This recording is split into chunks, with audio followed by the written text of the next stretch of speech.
බැරි වෙච්ච ඒවා ගැන වද වෙවි ඉන්න එපා. ඒවා හදන්න කරන්න පුළුවන් උපරිම එක.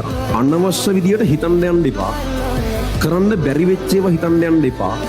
බැරි වෙයිද කියලා හිතන්න යන්න එපා. පුළුවන් වෙයිද කියලා හිතන්න යන්න එපා. වැඩ කරන්න. මැෂින් වගේ වැඩ කරන්න. ඉමෝෂන්ස් වලට ආව හැන්ඩල් කරන්න දෙන්න එපා. තරහ යනමැති තරහ ගන්න එපා. ඒක නවත්තන්න පුළුවන් අපිට. හිත ඉන්න එක නවත්තලා පුළුවන්ද දන්නේ නේද?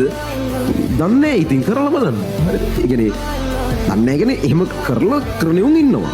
ඒකට උන්ට හරියනවා. එම තමන්ගේ විදිහ කියලා නිශ්චිත එකක් නෑ. හරිද?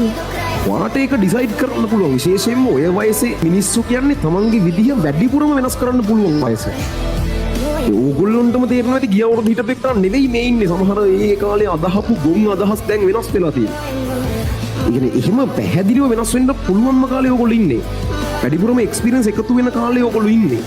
ඉතින් ඕගොල්ලන්ගේ විදිහ කියලා එකක් නෑ. සමහරවිට ඉතින් මම ඉතින් එහෙමයි නේ කියලා.